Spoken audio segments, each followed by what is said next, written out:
थालुंके sir, थालुंके sir ने आराम कक्ष में बैठे हैं क्या? सर, अरे मुझे यहां बुला के खुद गायब है। अभी फोन करता हूं।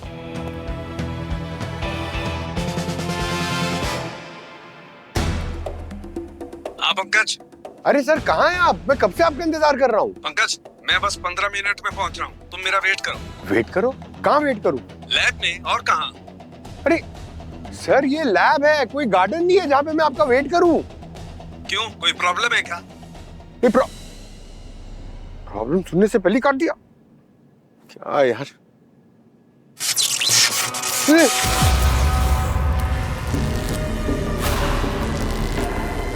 ये क्या हो रहा है?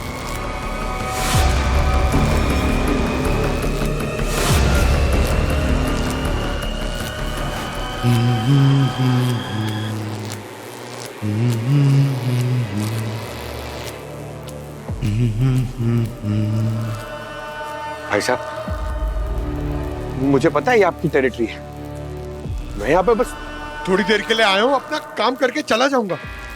आप स्ट्रेस मत लेना और नहीं मुझे देना, ठीक है? मैं सर को फोन करता हूँ, वो यहाँ जल्दी आ जाएंगे।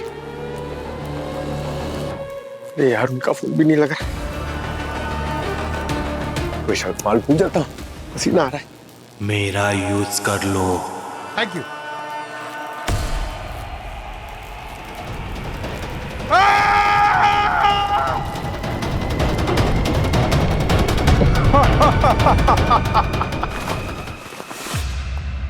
रुमाल से काम नहीं चलेगा पंकज, तुम्हारे लिए टॉवेल मंगाता हूँ। क्या पसीने से नहा गए हो यार एकदम तुम। Happy birthday To you, happy birthday to you, happy birthday dear Pankaj, happy birthday to you. Thank you so much everybody. डर गए थे ना तुम? डर गया था मैं? अरे यार पूर्वी, मैं तो डरने की एक्टिंग कर रहा था, वरना अभिजीत सर यहाँ चादर के नीचे उनका दम घुट जाता ना। अच्छा, अभिजीत सर का दम घुट रहा था या तुम्हारा दम घुट रहा था? अरे नहीं यार, इट वाज ऑल एंटरटेनमेंट। वैसे सर, मुझे उस आदमी का नाम चाहिए जिसने मेरे साथ मजाक किया है। मैं जरा उसके साथ एक प्राइवेट में मीटिंग चाहता हूँ। सर, ये आपसे कुछ बात करना चाहता है। हाँ पंकज। अरे सर ने मजाक किया था? अरे सर, मुझे आपका मजाक बहुत पसंद है, हमेशा। सर ऐसा मजाक मेरे साथ मत किया करो ना प्लीज, मेरा हार्ट कमजोर है, हार्ट फेल हो जाता तो। अरे पंकज, तुम फॉरेंसिक लैब में खड़े हो और यहाँ पे डॉक्टर साहब किसी को अटैक आने नहीं देते, और वैसे भी तुम तो इनके फेवरेट हो। क्यों डॉक्टर साहब? पंकज, मैं हर बीमारी का इलाज करता हूँ। खुद का इलाज क्यों नहीं करता फिर? अरे यार नहीं, अरे मेरा मतलब है। सर केक काटते ना। हाँ हाँ हाँ प्लीज प्लीज। अरे वाह, कौन सा केक है? अरे गाइए गाइए। हाँ हाँ, happy birthday Day to you, happy birthday. Excuse me, एक मिनट। हेलो, इंस्पेक्टर अभिजीत है?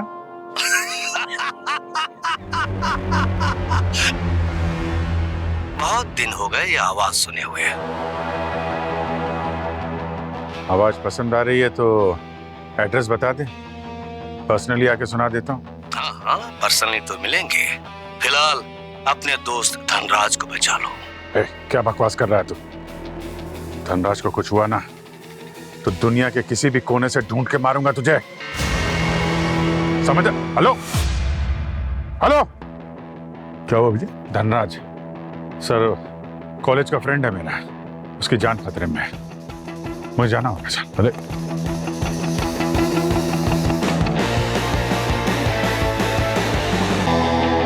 दया सर, संभालो अभिजीत को, कुछ ज्यादा जज्बाती हो गया ये।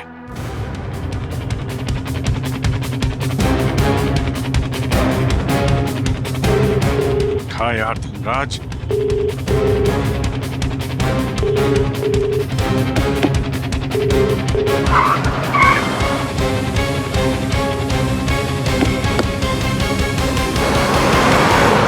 सर ये धनराज सर कौन है? धनराज अभिजीत का पुराना दोस्त है, एक पब्लिक प्रोसिक्यूटर है।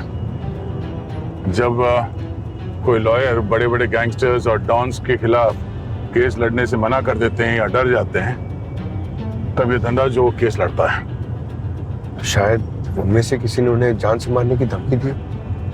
हो सकता है Pankaj. I hope is okay sir. अब ये तो उसके घर पे जाने के बाद ही पता चलेगा।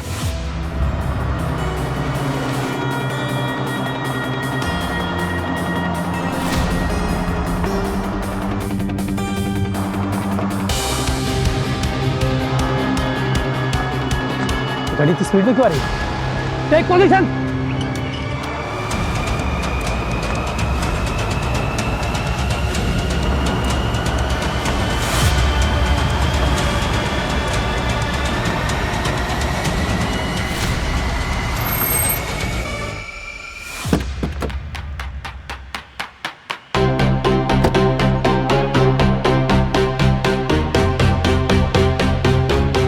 कौन है आप?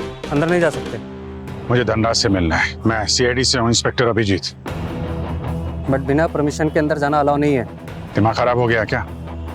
पुलिस वाले को ड्यूटी करने से रोक रहे हो? ये क्या हो रहा है यहाँ पे? सर ये जबरदस्ती अंदर घुसने की कोशिश कर रहे थे। अरे अभिजीत सर, आप यहाँ? मुझे धनराज से मिलना है।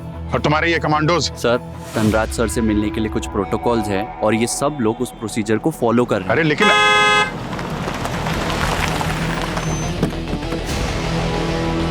दया सर, यूजुअली धनराज सर मुझे बता देते अगर कोई गेस्ट मिलने आने वाला है तो, लेकिन आज का तो कोई अपॉइंटमेंट भी नहीं था। फिर आप सब यहाँ कैसे? सब ठीक है ना सर? कुछ भी ठीक नहीं है। हमें इन्फॉर्मेशन मिली है कि धनराज की जान खतरे में है। सर, हम हाईली ट्रेन्ड कमांडोज है और हमें यहाँ पे धनराज सर की सिक्योरिटी के लिए रखा है। ही सेफ सर। सेफ है तो फोन क्यों नहीं उठा रहा मेरा? कब से ट्राई कर रहा हूँ मैं। सर वो अपने ऑफिस में कोई इंपॉर्टेंट केस पे काम कर रहे हैं, शायद इसीलिए फोन नहीं उठा रहे। वो करते हैं ऐसा sir, don't worry, he is fine. नहीं, मुझे अपनी आंखों से देखना है उसे कि वो सही है कि नहीं, तो मुझे उसके पास ले चलो। Copy sir.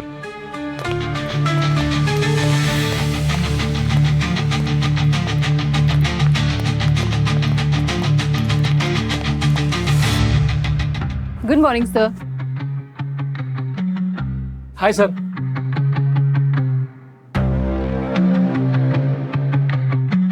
Good morning sir. Hello sir.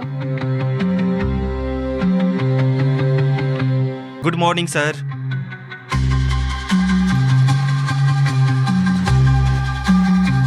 सब कुछ एकदम नॉर्मल है, क्राइम सीन जैसा कुछ भी नहीं है। हाँ सर, सब लोग गुड मॉर्निंग कर रहे हैं। एकदम संडे मॉर्निंग वाइज लग रहा है। सर घर इतना शांत है, कुछ अजीब है यहाँ। कभी कभी इतनी शांति आने वाले तूफान का संकेत होता है। अरे है कहाँ धनराज? कहाँ इधर उधर घुमा रहे हो तुम? सर मैं आपको धनराज सर के ऑफिस ही लेके जा रहा हूँ, यहाँ से। हाँ तो चलो ना यार। आइए सर।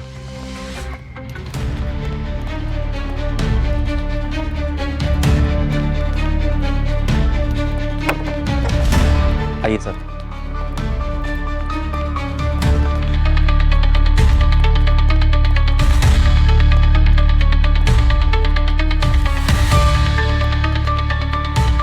क्या मजाक है ये?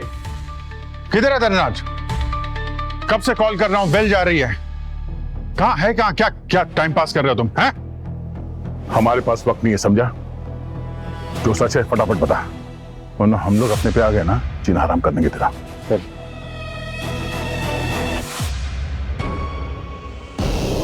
सर ये एक सीक्रेट डोर है। धनराज सर का असली ऑफिस इसके पीछे है। इसकी दीवार इतनी थिक बनाई है कि आवाज ना अंदर आ सकती है ना बाहर जा सकती है, इसीलिए आपको फोन की रिंग की आवाज सुनाई नहीं दे रही थी। खोलो इसे। सर ये दरवाजा धनराज सर के अलावा और कोई नहीं खोल सकता। धनराज सर की फेस आईडी से ही ये दरवाजा खुलता है। तो क्या करूं मैं?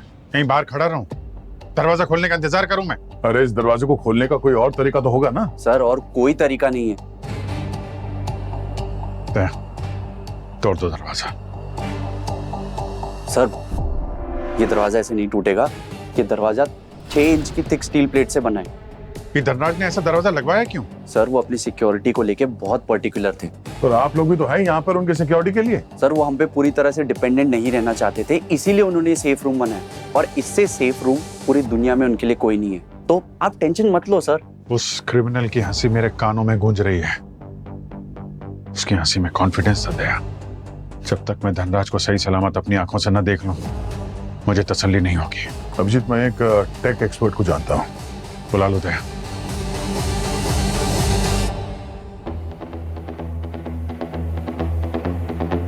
वैसे धनराज जी का हर रोज सुबह का रूटीन क्या होता है, क्या क्या करते हैं वो? सुबह 5 बजे उठ गए थे सर। उसके बाद मैं हमेशा की तरह उनके कमरे में गर्म पानी लेकर गई थी।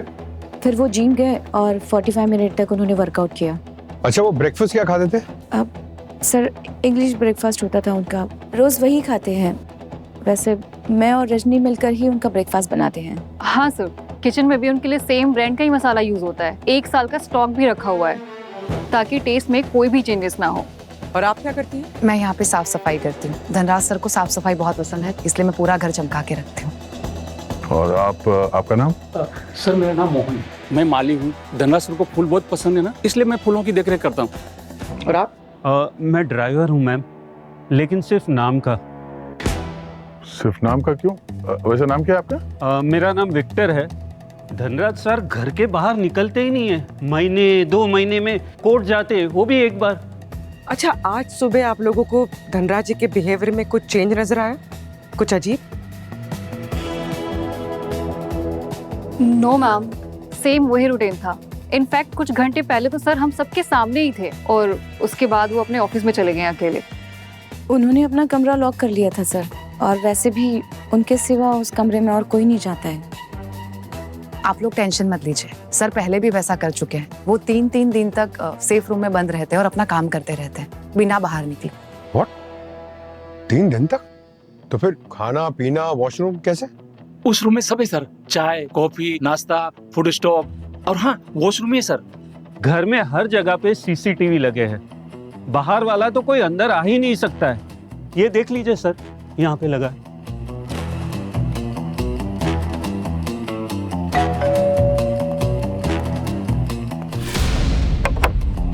विनय आ जाओ। अरे दया सर, ये सब क्या हो रहा है? हम गार्ड्स कमांडोज, कोई टेंशन है? वॉर चल रहा है क्या कोई? विनय, मजाक का टाइम नहीं है, तेरी मदद चाहिए। अंदर एक सेफ रूम है, उसका दरवाजा खोलना है। वाह सर, फाइनली दया सर को एक दरवाजा मिला जो वो तोड़ नहीं सकते। ये बासी चुटकुले बाद में सुना, काम पे लग जा। चल। ये खोल तो पाएगा ना? भाई तो एक्सपर्ट, देखते हैं क्या करता है।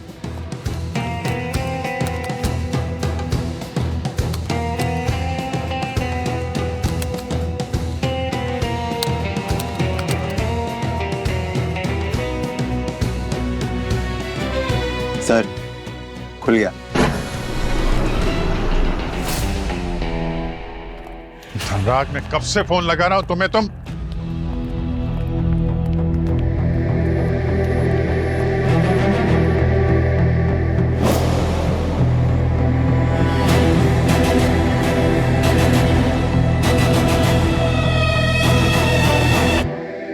इसीलिए मैं कह रहा था तुमसे।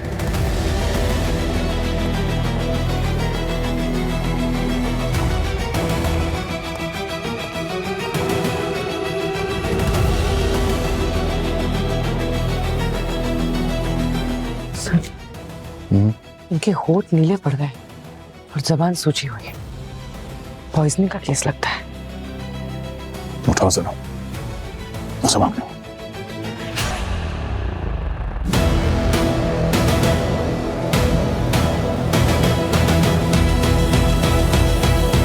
सर, कहीं भी स्ट्रैंगुलेशन या इंजेक्शन का मार्क नहीं है। ऐसा लगता है कि जहर खाने पीने की चीज में दिया है। नहीं पंकज, शायद जहर नहीं है। ये देखो, आंख में red dot, deprivation of oxygen की वजह से ऐसा होता है।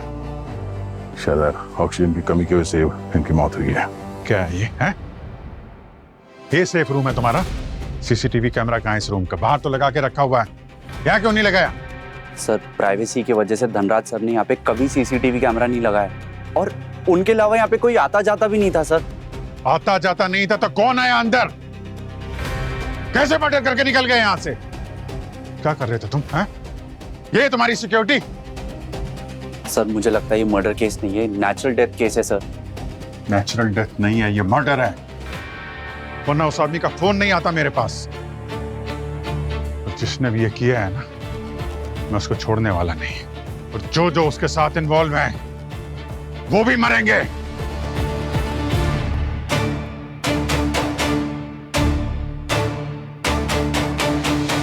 तो इनमें से तो कोई भी उन्हें मार सकता है। हाँ, मगर ये लोग तो सालों से जेल में हैं। कोई रिलीज भी नहीं हुआ अभी तक। पर किसी को रूल आउट भी तो नहीं कर सकते हैं। अगर किया नहीं हो तो किसी से करवाया हो। पंकज, यहाँ पे जितने भी स्टाफ है उनका बैकग्राउंड चेक किया? हाँ सर, एजेंसी से बात की मैंने। उन्होंने कहा कि 1 साल पहले यहाँ पे सब लोगों ने ज्वाइन किया। ऐसे कोई मेजर कंप्लेंट्स नहीं है, लेकिन कभी कभार छुट्टी ले लेते हैं ये लोग।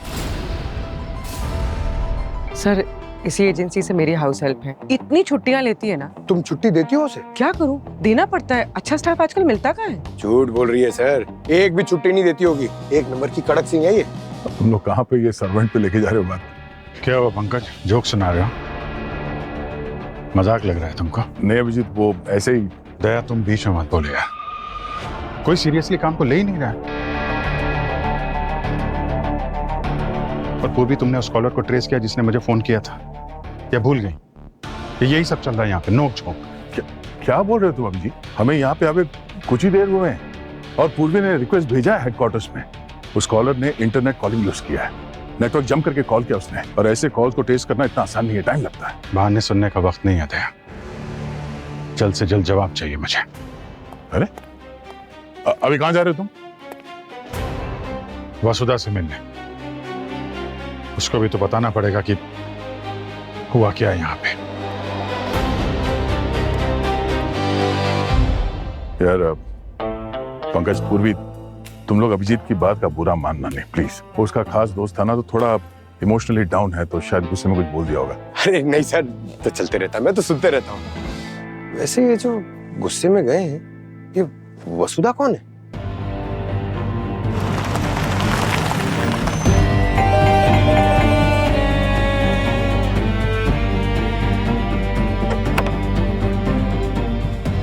अभिजीत, तुम इतने सालों बाद कैसे हो तुम? आओ अंदर, आओ आओ आओ।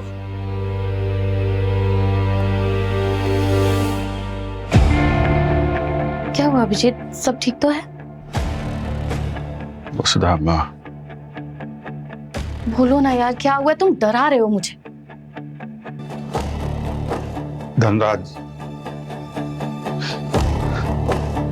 धनराज हमारे बीच नहीं रहा वसुधा।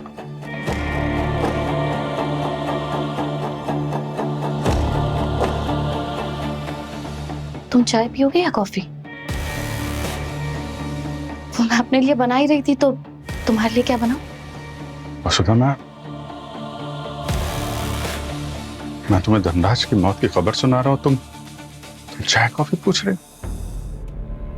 अभिजीत, धनराज तो मेरे लिए सालों पहले मर चुका था। वो एक सच्चा और अच्छा पब्लिक प्रोसिक्यूटर था, लेकिन एक अच्छा पति कभी नहीं था। उसने मुझे कभी प्रायोरिटी नहीं दी। हमेशा मुझसे पहले उसके लिए उसका काम ही आता था।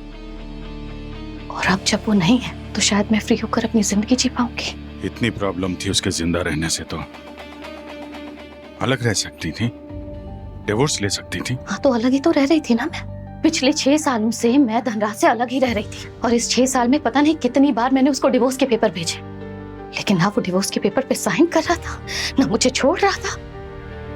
ताज्जुब है, एक दोस्त होने के नाते सब कुछ जानते हुए भी तुम मुझसे ये पूछ रहे हो कि मैंने डिवोर्स क्यों नहीं मांगा।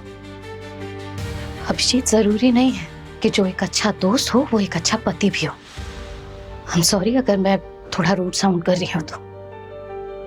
मैं थक गई हूं यार, थक गई थी मैं इस 20 साल की शादी से। कितना कुछ सोचा था मैंने कॉलेज के बाद करने का, अब क्या कर रही थी मैं? हाँ, कुछ भी नहीं। सब कुछ छोड़ दिया था मैंने उस धनराज के लिए, और बदले में क्या मिला मुझे? अकेलापन, मायूसी, बस। आई एम सॉरी वसुधा, मैं तुम्हारी तरफ से कभी सोच नहीं पाया। कॉलेज से लेके अब तक शायद धनराज का दोस्त बन पाया, तुम्हारा कभी नहीं। I am sorry. कोई बात नहीं अभिजीत, तुम जैसा दोस्त भी तो नसीब से ही मिलता है ना, और शायद मेरा नसीब इतना अच्छा ना हो। वसुधा, बुरा मत मानना, प्रोटोकॉल है। जब तक इन्वेस्टिगेशन पूरी नहीं हो जाती तब तक तुम शहर छोड़ के मत जाना please. I know. I'm also one of the suspect, right? नहीं नहीं, ऐसा नहीं है, फॉर्मेलिटी है। किसी भी चीज की जरूरत हो, कोई हेल्प चाहिए तो प्लीज मुझे कॉल करना। Sure. ओके।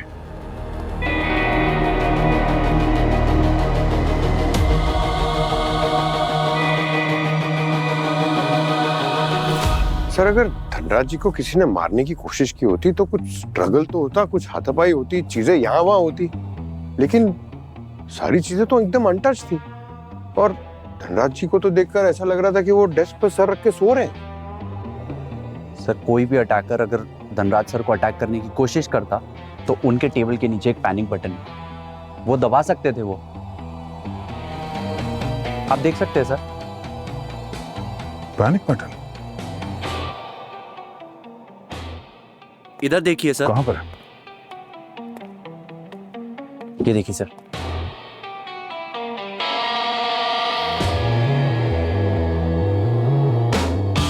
अगर यहाँ पर पैनिक बटन था तो धनराज जी ने इसे दबाया क्यों नहीं? ऐसा क्या हुआ था यहाँ पे? अब इसका जवाब तो डॉक्टर सालों को ही दे सकते हैं। भाई, इस बार मुझे माफ कर दो। इस बार मैं कुछ भी क्लियर नहीं बोल पा रहा हूँ अब तक यार। क्यों क्लियर नहीं बोल पा रहा? तू कहता है ना कि फोरेंसिक में ऐसी कोई चीज नहीं जिसका जवाब नहीं मिलता। अरे डॉक्टर साहब, हम सिर्फ ये जानना चाहते हैं कि धनराज की मौत नेचुरल डेथ है या मर्डर है? अरे दया, हम ये जानना चाहते हैं, मुझे मालूम है, लेकिन मुझे खुद को समझ में नहीं आ रहा, तो आप लोगों को क्या बताऊं कि नेचुरल डेथ है या... तो आप ये बोल रहे हो ये मर्डर नहीं है? नहीं नहीं, मैं ये नहीं कह रहा हूँ। दरअसल मैं ये कह रहा हूँ कि मुझे समझ में नहीं आ रहा है। हो सकता है ये मर्डर हो सकता है मर्डर नहीं हो सकता है नेचुरल डेथ हो सकता है नेचुरल डेथ नहीं हो। मजाक है?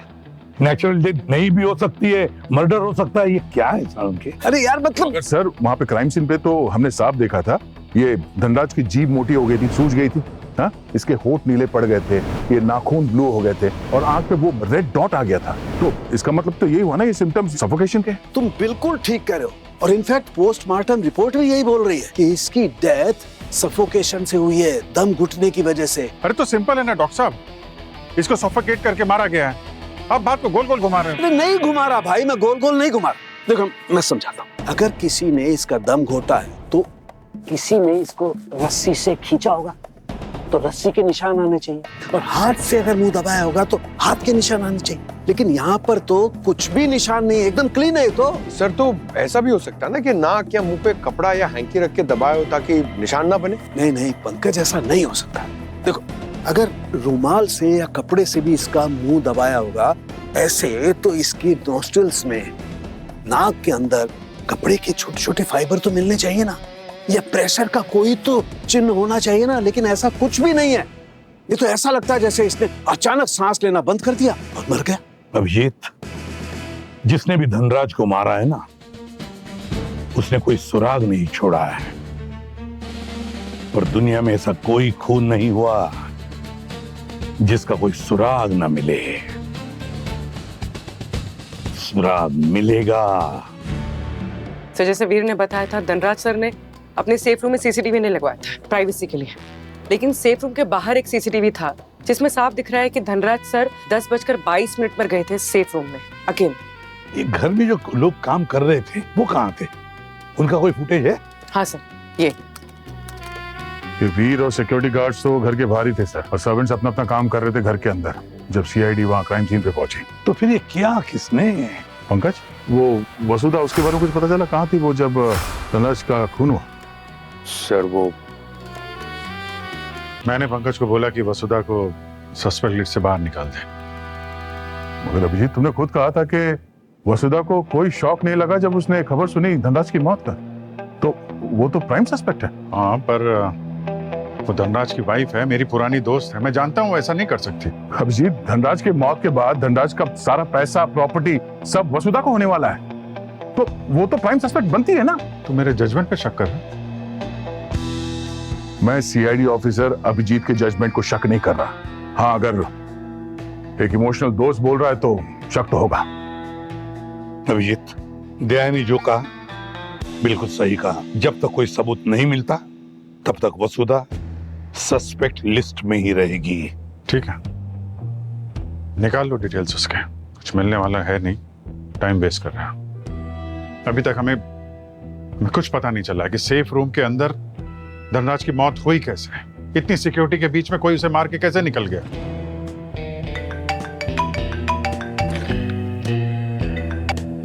Hello, okay sir, Abhijeet sir को फोरेंसिक में जो खूनी का कॉल आया था उसकी लोकेशन ट्रेस हो गई है। कहां से आया था? सर, खूनी ने इंटरनेट कॉलिंग यूज की थी, अलग अलग टावर से सिग्नल बाउंस हो रहा था, तो हमने सारी लोकेशंस को गैदर किया, स्टेप बाय स्टेप डिकोड किया, तब उसकी अप्रोक्सीमेट लोकेशन पता चली है। पूर्वी कॉल कहां से आया था? सर, सेंट्रल जेल से। सेंट्रल? देखिए सर, मैं रूल्स के खिलाफ जा रहा हूँ, क्योंकि बिना कोर्ट के ऑर्डर किसी भी कैदियों को मिलने की परमिशन नहीं है। लेकिन धनराज मेरा भी दोस्त था, इसलिए मैं अलाउड कर रहा हूँ। थैंक यू जेलर साहब। जितने भी वो कैदी हैं जिसको हमारे धनराज जी ने अरेस्ट करवाया, हम उन सबसे मिलना चाहते हैं। ठीक है सर, लेकिन एक बात का ख्याल रखें, किसी भी कैदी पे फोर्स मत कीजिए, और जो भी विनमेट्स बोलेंगे उसकी कोर्ट में कोई वैल्यू नहीं है, क्योंकि ये अनऑफिशियल मीटिंग है। ओके? हेलो, हाँ, एक एक को सबको ले जाओ।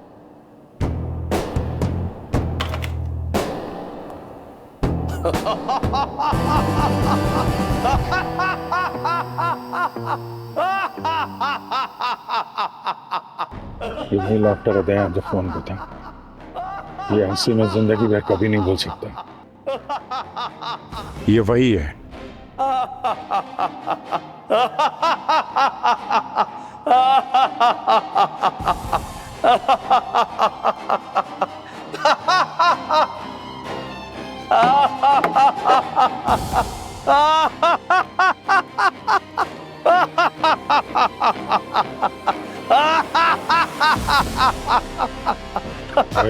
वही हंसी है।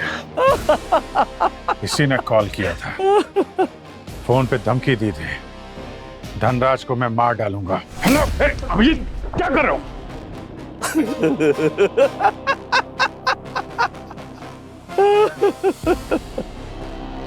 हाँ, मैंने ही कॉल किया था।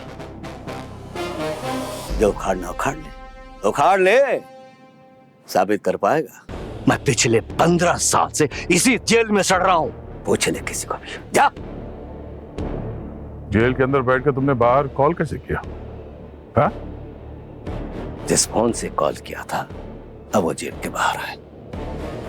शायद अब तक वो तबाह हो चुका है। सबूत सेट ERO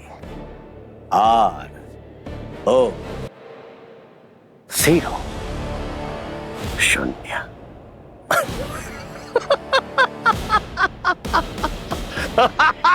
क्यों किया तूने ये सब? 15 साल पहले धनराज ने मुझे अंदर किया था। अब 1 महीने बाद मैं जेल से बाहर आ जाऊंगा, तो मैंने सोचा अपना कमबैक एक धमाके के साथ शुरुआत करूं। कबीरा ने जेल में बैठकर कैसे अपने दुश्मन को खत्म कर दिया। CID में कुछ नहीं उखड़ पाए, कुछ नहीं उखड़ पाए। वापस डॉन बनूंगा। पूरे मुंबई को मालूम पड़ना चाहिए मेरी दहशत, मेरी गुंडई की। फिर अपना पुराना हिसाब चुकाऊंगा एक एक से। उस लिस्ट में तुम सभी का नाम है। जबान संभाल के बात का, समझा? क्या सोचा 15 साल में कबीरा खत्म हो गया? अरे नहीं नहीं नहीं नहीं, अब भी मेरे बाहर बहुत सारे लड़के हैं।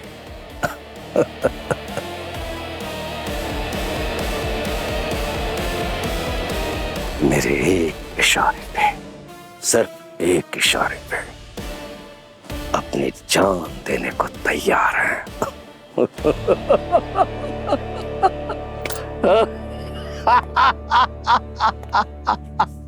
फंस गया कबीरा, फंस गया तू। जाने अनजाने में तुझसे एक बहुत बड़ी गलती हो गई। वो फोन कॉल इस पे तू हंस रहा था ना, अब वो तुझे बहुत रुलाएगा। वो फोन कॉल तुझे और तेरे साथी पे बहुत भारी पड़ेगा।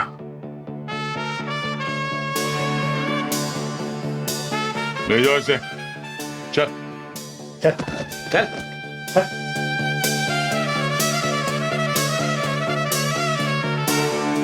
एक बात नोटिस किया तुमने? फोन कॉल की बात सुनते ही इसके चेहरे का रंग उड़ गया। कुछ तो राज है उस फोन कॉल का। एक रास्ता तो मिल गया था। अब ये पता करना है कि जेल के अंदर बैठे बैठे धनराज का खून इसने कैसे करवाया और बाहर इसका साथी कौन है जो इसके लिए काम कर रहा है।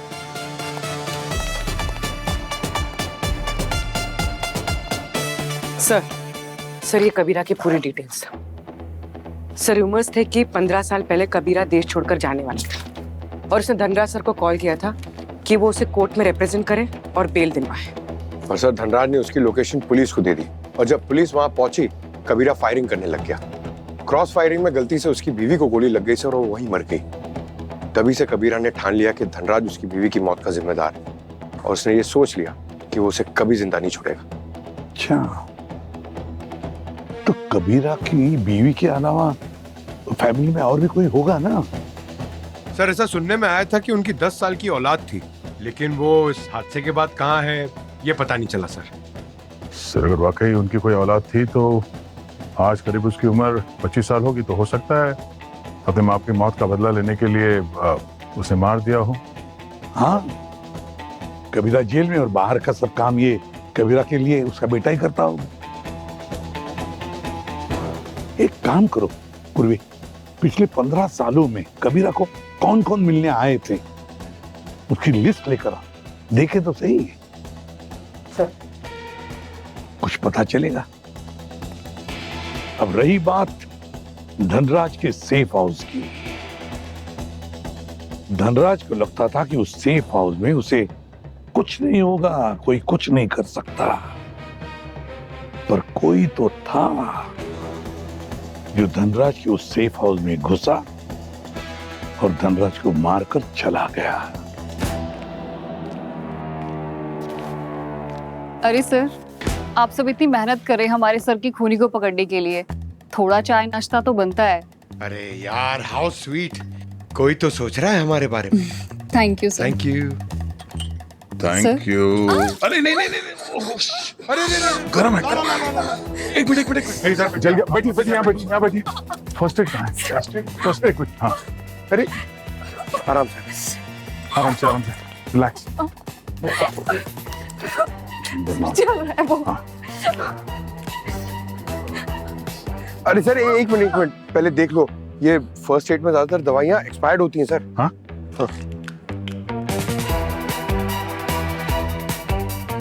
ये स्टॉक एकदम रिसेंटली अपडेटेड है, 1 हफ्ते पहले चेंज किया गया है सारे स्टॉक्स। हाँ यार अरे आप लोग इतने खुश क्यों हो रहे हैं? क्योंकि स्टॉक 1 हफ्ते पहले अपडेट किया गया, इसका मतलब जो कुछ भी हुआ है इसी अपडेटेड स्टॉक के साथ हुआ है। किसी ने स्टॉक के साथ छेड़छाड़ की है धनराज को मारने के लिए। यहाँ जितने भी सेफ्टी मेजर हैं, खाने पीने का सामान है, सब चेक करो।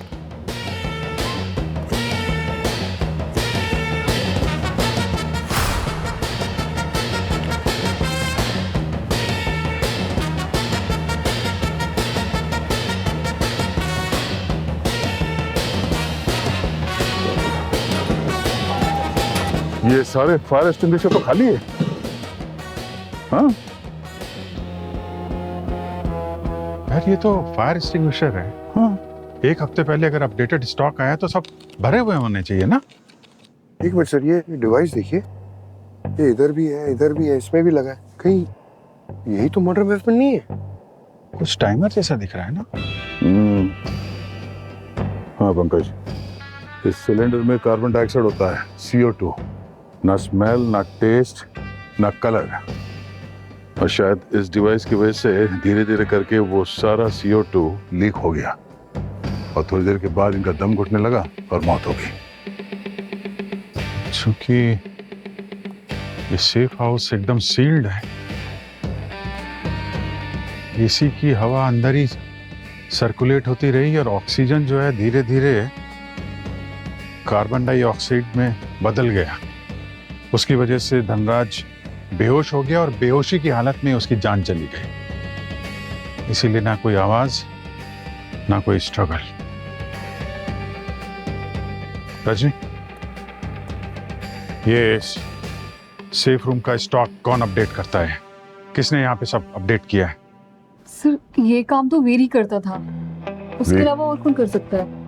पंकज, वीर को लेके आओ। सर।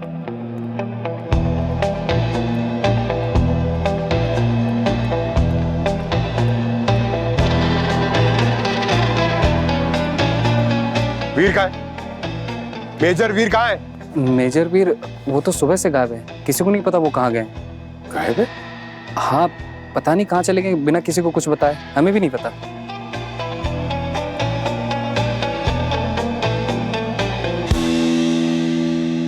देखिए मैडम, पिछले 15 साल से कबीरा को मिलने कोई नहीं आया, ना उसका कोई दोस्त, ना कोई फैमिली मेंबर। कोई तो आया होगा सर, वरना जेल में बैठे बैठे इतनी बड़ी प्लानिंग करना इम्पॉसिबल है। कोई फैमिली मेंबर, कोई दोस्त ना सही, कोई लॉयर या कुछ और बनकर।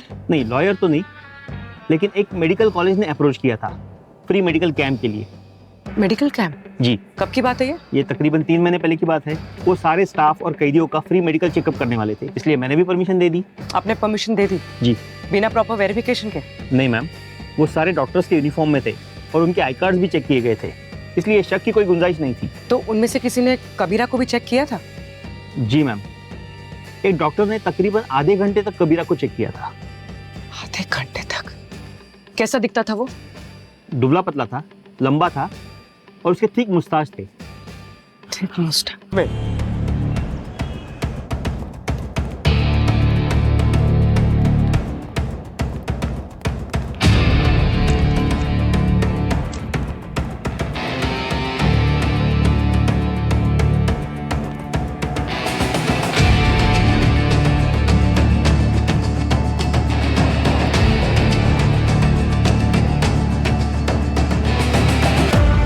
तुम्हारे पास तो हमेशा गन रहती है ना, फिर बुजदिलों की तरह फायर एक्सटिंग्विशर से क्यों मारा धनराज को तुमने?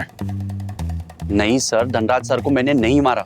मैं एक सोल्जर हूँ, अपनी ड्यूटी के लिए अपनी जान भी दे सकता हूँ। मैंने तो कसम खाई थी उनकी हिफाजत करने की। तो फिर तुम उसके बाद गायब क्यों हो गए? छुप क्यों रहे हो? CID के गन तानोगे तुम? हाँ? सर मुझे लगा कोई अटैकर्स है और मेरी टीम ने बताया था धनराज सर को फायर एक्सटिंग्विशर से मारा गया है, तभी मैंने अपनी इन्वेस्टिगेशन शुरू कर दी। इन्वेस्टिगेशन?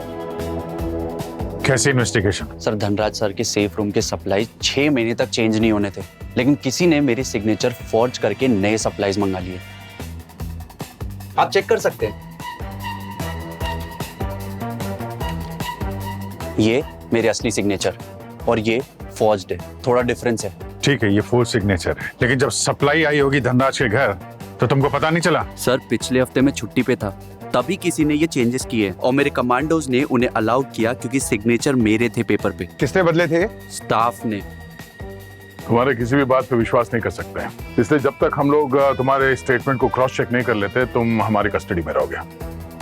तो हमें ये पता करना पड़ेगा कि विक्टर और मोहन इनमें से कबीरा का आदमी कौन है, कौन है उसका बेटा। Hello, what? Are you sure? Okay sir, Kabira और उसकी बीवी के हॉस्पिटल रिकॉर्ड मिले, उनका कोई बेटा नहीं था, उनकी एक बेटी थी। हाँ? ये सब कोई लड़की कर रही है? पूर्वी, एजेंसी रिकॉर्ड से पता करो ये टीना, सुधा और रजनी में से किसने उस दिन छुट्टी ली थी जब वो फेक डॉक्टर कबीरा से मिलने जेल में गया था 3 महीने पहले।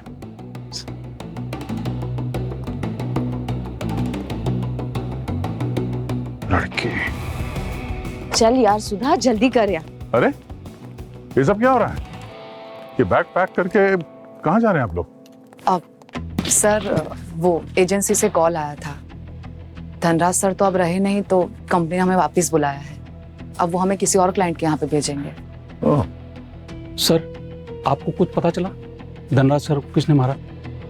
हाँ वो भी पता चल जाएगा, पर ये रजनी कहाँ है, दिखाई नहीं दे रही। अब सर वो तो सुबह ही जल्दी जल्दी में निकल गई। 3 महीने पहले रजनी ने छुट्टी ली थी क्या?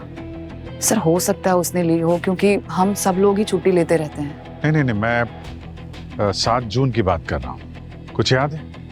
सर 3 महीने पहले हाँ सर उसने छुट्टी तो ली थी, ऐसा कुछ कह रही थी कि उसके किसी पुराने रिश्तेदार को मिलने जाना है, बट सर मुझे डेट याद नहीं है। लेकिन सर आप रजनी के बारे में क्यों पूछ रहे हो? क्योंकि रजनी ने ही धनराज जी का खून किया है, अपने पिता कबीरा के साथ मिलकर। कुछ बता के नहीं गई? कहाँ गई है? नहीं मैम। उसके घर का एड्रेस, दोस्त, रिश्तेदार कोई है? नहीं सर, एक्चुअली वो अपनी पर्सनल लाइफ किसी से शेयर नहीं करती थी। ठीक है, हमारे परमिशन के बिना आप लोग शहर छोड़ के नहीं जा सकते। Okay, thank you. Pankaj, agency से इस रजनी का एड्रेस निकालो और पूरी मोबाइल ट्रेस करो, देखो कहाँ है, कब तक भागेगी वो। सर लास्ट लोकेशन रजनी का यही इस चौल में ट्रेस हुआ है। सर एजेंसी से जो रजनी के घर का एड्रेस मिला है वो भी यही है।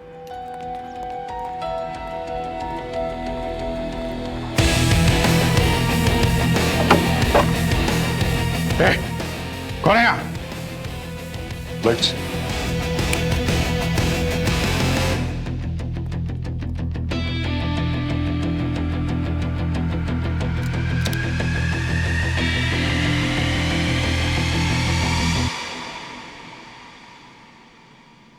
She's dead, sir.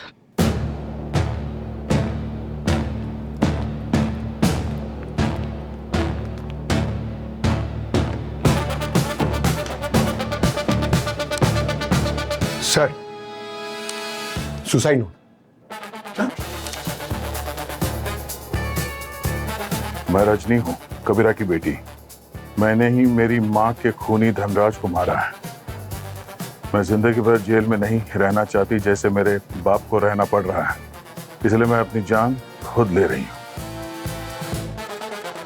मतलब सर ये केस तो सॉल्व नहीं है, इसने कन्फेस कर लिया कि इसी ने धनराज को मारा है। नहीं पंकज, केस अभी सॉल्व नहीं हुआ है, केस अभी भी ओपन है। ये रजनी ये लेफ्ट हैंडेड थी, सारा काम लेफ्ट से करती थी, चाय भी इसने सर्व की थी तो लेफ्ट हैंड से। राइट हैंड से फिर ये अपने आप को गोली क्यों मारेगी? सर फिर खूनी कौन है, टीना या सुधा? 3 महीने पहले का सीसीटीवी फुटेज चेक करते हैं धनराज के घर का। जब डॉक्टर के भेस में कोई गया था वहां जेल में कबीरा से मिलने के लिए, पता चल जाएगा दोनों में से कौन थी, टीना या सुधा। 15 सालों के बाद बॉस यहाँ पे आ रहे हैं, देख के बहुत अच्छा लगेगा ना उन्हें। वैसे ये आइडिया उनकी बिटिया का है भाई, बड़ी समझदार बिटिया। हाँ पता क्या कह रही थी? क्या कह रही थी कि जब पापा घर आएंगे तो उनको सब कुछ नया नया लगेगा।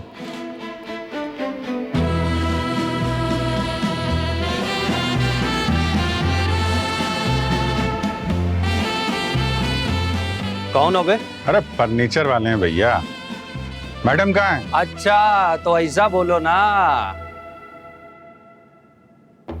पर सूट बूट पहने हो, लग तो नहीं रहे कि तुम फर्नीचर वाले हो। अबे महंगा वाला फर्नीचर रखते हैं बे। वहाँ फोन पे बात करने जाके मिल लो, जाओ।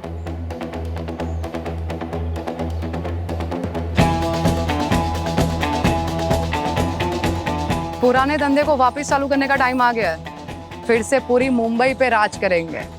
इंतजार खत्म हुआ, पापा घर वापस आ रहे हैं। पापा बाहर नहीं आने वाले, लेकिन तुम अंदर जरूर जाने वाली हो।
पे साफ सफाई करती हूँ।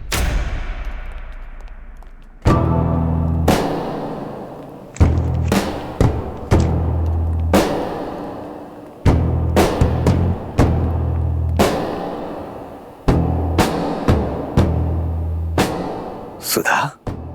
हाँ सुधा, तुम्हारी बेटी। बताओ सुधा, क्यों किया तुमने ये सब?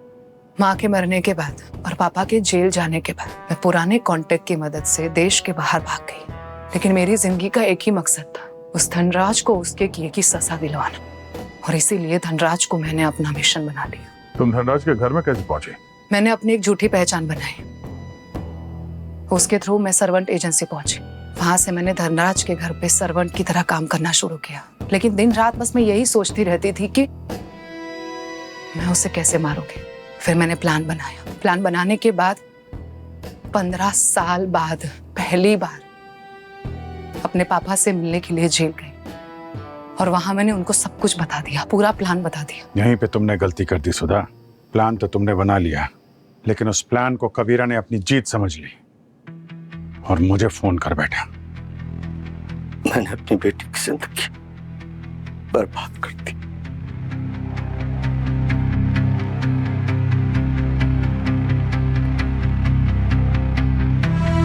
कबीरा, जब इंसान बदले की आग में अंधा हो जाता है तो वो ना सिर्फ अपने दुश्मन को बर्बाद करता है बल्कि अपने परिवार को तबाह कर देता है।